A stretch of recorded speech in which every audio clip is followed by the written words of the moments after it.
It's time for the second installment of the Tool2Type workshop. Let's get started. In the first lesson, I gave you plenty of information to get you started working on your own in glyphs. In this video, we'll revisit image transferring, we'll discuss how to make transformations, I'll do some drawing, we'll explore the information window and talk about metrics and alignment zones, and then we'll learn how to create custom filters. You'll recall that I grabbed this letter B from a piece by Michael Clark and I pasted it into the bounding box. I then resized it and showed how you could use the Trace Image filter. Resizing each image in a cell can be tricky, and that's why it's important that every letter comes from the same scanned image. Different size forms can be problematic. Let's play with this exemplar. I'm going to go into preview, and I have two different versions of the exemplar. They're not only different sizes, they're different resolutions. The important thing is every letter is consistent within the image. With your work, you may need to play around with these sizes like I did. Notice that when I copy and paste this form, it's a little small in the bounding box. I can scale it to size, but that would mean I would need to do the same thing with every letter. But with this second image, it fits a lot better. Once I get the image into position, I can then use the trace filter. Let's do the same process with the letter B. I don't really work quite this fast. I've got the video speeded up about double. Once the paths have been traced, I can then delete the scanned image. Let's go back and take a look at what we have in the font window. The letters look pretty large, but there's a way to fix that as well. With the A and B glyph cells selected, I can go into the Paths menu to Transformations and scale and position all the glyphs selected at the same time. I'll scale these down to about 70% and see how that looks. When I go into these, it looks like they're fitting pretty well in the bounding box. I'll just change the side bearings and it looks like I'm on my way to a new font. Notice when I hold the space key down, I can preview the glyph in the cell. Holding down the space key also allows me to move the image around in the cell window.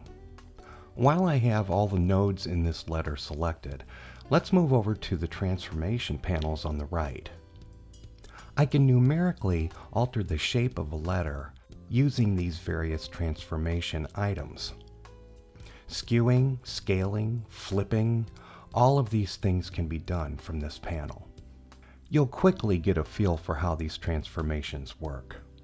Quick side note, you'll notice that some of the nodes are red. That just means that there's one node on top of another, and there's an easy way to tidy things up. This is a pretty roughed edge letter, and having so many nodes can be problematic. So I'm going to go ahead and try to smooth this letter out.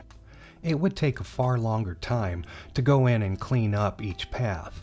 Instead, I'm just going to go ahead and delete everything and start over. I've placed the scanned image back in position, and I'm going to lock the image so I can work. I'll use the pen tool to draw a path around each form. This will really smooth the letter out. Clicking and dragging along the path gives me the handlebars that I will need to refine the shapes of the paths.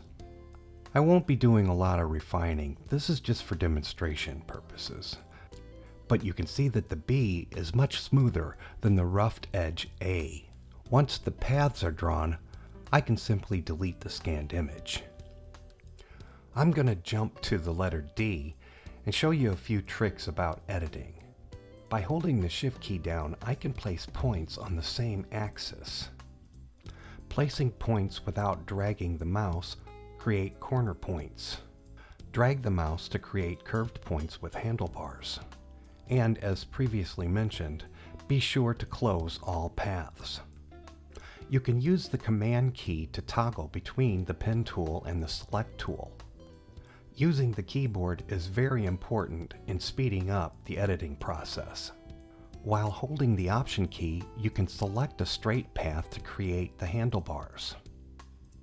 Double-clicking on a node will change it from a corner point to a curved point. The BCPs on corner points work autonomously, while the BCPs on curved points work in tandem. With handlebars and nodes selected at the same time, you can grab the handlebar and reshape the path. Deleting handlebars will create corner points. You can add points to a path with the Pin tool. The fewer nodes on a path, the better, and you'll discover as you delete nodes that Glyphs does a really good job of interpolating the new path. The more you work, the better and faster you'll become at editing. So before we continue with this lesson, let's spend some time transferring our lettering and practice editing paths. Once you feel confident that you understand how the tools work, continue on to the Part 2 video of this lesson. In Part 2, I'll show you how to set up global parameters of the font from inside the information panel. So for now, I'll say goodbye and see you again soon.